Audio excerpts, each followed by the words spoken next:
Welcome to TB 108। आज हम discuss करेंगे अबाउट स्वास्तिक। ये जो सिंबल है स्वास्तिक का, जो अक्सर हम लाल कलर में देखते हैं, हम ये बचपन से देखते आ रहे हैं। ये लोग यूजुअली घर के बाहर या दरवाजों पे बनाते हैं। कई बार फेस्टिवल्स के टाइम पे स्पेशली औरतें इसको कुमकुम या रौली से हाथों से बनाती हैं, और ये हिंदुओं में बहुत ऑस्पिशियस माना जाता है। अब हम आज जस्ट एक्सप्लोर करेंगे कि ये सिंबल आया कहाँ से, या फिर इस सिंबल की जो सबसे पुरानी हमको एग्जिस्टेंस मिलती है वो कहाँ मिलती है, क्योंकि अल्टीमेटली बनाया तो ये इंसानों ने ही है। अगर हम आर्कियोलॉजिकली जाएं तो करीब 4,500 साल पहले इंडस वैली सिविलाइजेशन में ये हमको सबसे पुराना देखने को मिलता है। ये मैंने सील आपके साथ शेयर की है, जिसमें हड़प्पा में एक मिट्टी पे बनी हुई ये स्वास्तिक की सील हमें मिलती है। अब हड़प्पा की लोकेशन अगर हम मैप में देखें तो ये आज के पाकिस्तान में आता है। और यहाँ पे बेसिकली दो सिविलाइजेशंस हुई हैं इंडस वैली में। एक हड़प्पा है जो आज पाकिस्तान के पंजाब में है, और दूसरा मोहनजोदारो है जो सिंध एरिया में है, अगेन इन पाकिस्तान। तो जो सील हमको मिली है स्वास्तिक की, वो हड़प्पा से मिली है। और अगर हम जाके यूनेस्को की वेबसाइट पर देखें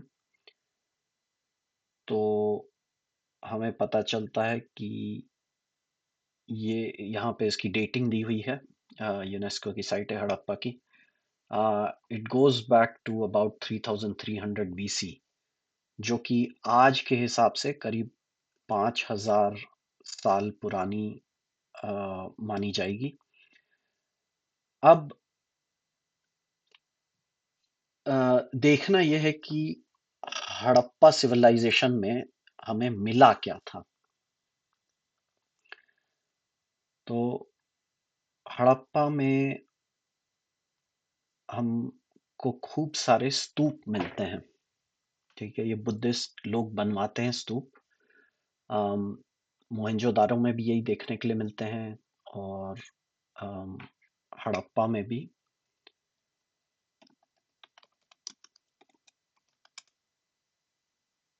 हमें ये देखने के लिए मिलते हैं। ठीक है, आप सब जाके ये चेक कर सकते हैं। तो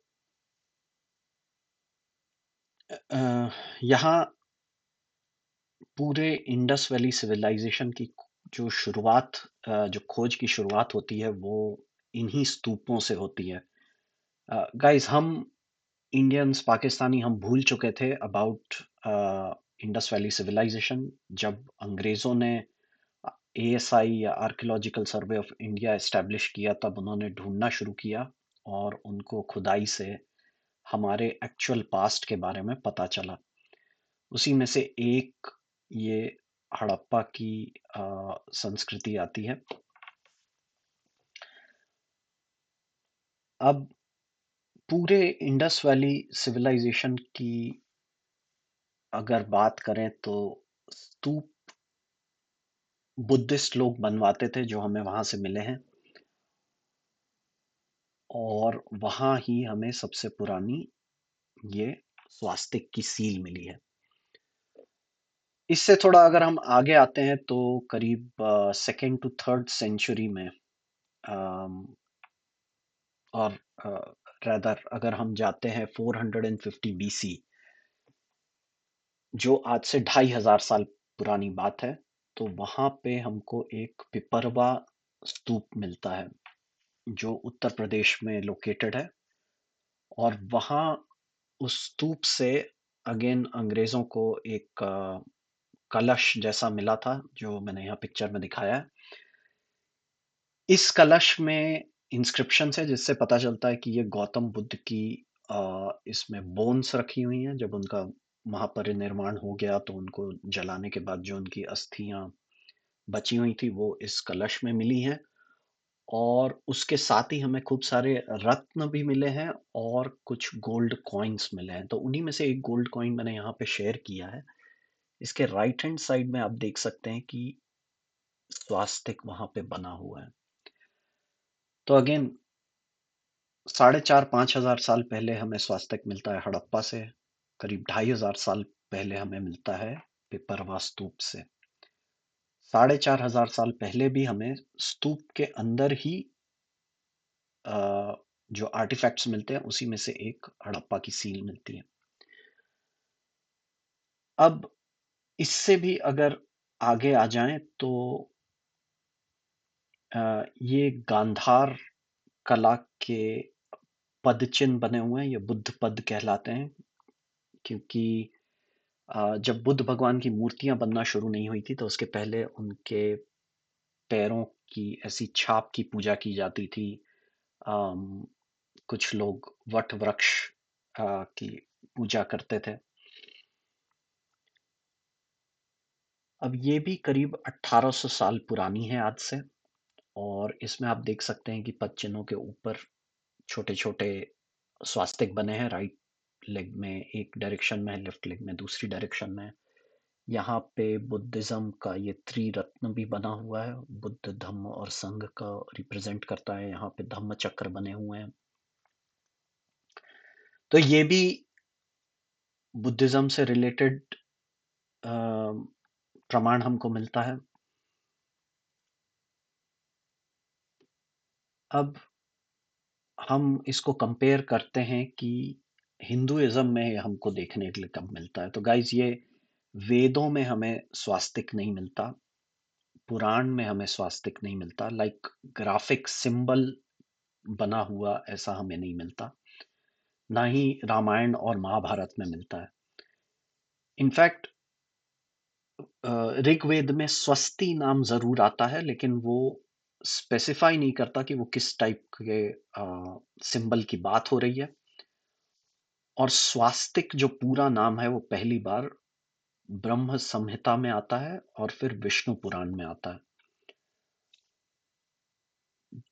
जिसमें एक्चुअली वो मेंशन किया हुआ है कि विष्णु के जो पैर हैं उन पे स्वास्तिक बना हुआ रहता है। अब बात यह है कि जो पुराण है वो इतने पुराने हैं नहीं जितना हमें बताया जाता है। मैंने यहाँ पे एक विष्णु पुराण का श्लोक शेयर किया हुआ है। अब इस श्लोक में उन्होंने पूरे मौर्यन डायनेस्टी का नाम लिखा हुआ है, चंद्रगुप्त मौर्य, फिर बिंदुसार, उसके बाद अशोक। तो विष्णु पुराण में इनका नाम आना ये बताता है कि ये जो किताब है विष्णु पुराण, ये लिखी गई है आफ्टर अशोका वॉज बॉर्न, या फिर और भी अभी रिसेंट टाइम में। और ये हमें सिर्फ पेपर पर मिलती है, मतलब ये विष्णु पुराण किसी इंस्क्रिप्शन पे या फिर कोई और पुराने जैसे लकड़ी या पत्तों के मैन्युस्क्रिप्ट हैं वैसा कुछ भी नहीं मिलता। ये बस लास्ट 200 साल में पेपर में जो प्रिंट होती है वो हमें देखने को मिलती है। अब हम एक बार देखते हैं कि भारत के बाहर ये हमें कहाँ देखने को मिलता है। तो ये लेफ्ट साइड में मैंने एक व्हाइट हॉर्स टेम्पल है, फेमस टेम्पल है चाइना में, जो फर्स्ट सेंचुरी एडी में बना था। इसमें आप देख सकते हैं कि यहाँ बुद्ध के सीने पे स्वास्तिक का सिंबल बना हुआ है। इनफैक्ट बहुत सारे चाइनीज टेम्पल्स में आप देखेंगे बुद्ध की मूर्तियां हैं जिसमें वो अम, स्वास्तिक उनके चेस्ट पे बनाते हैं, which again represents auspiciousness. Right hand side में मैंने शेयर किया है श्रीलंका का जो एक इंस्क्रिप्शन हमें मिला है 2nd सेंचुरी बीसी का। और ये किंग उत्तिया थे 210 टू 200 बीसी में।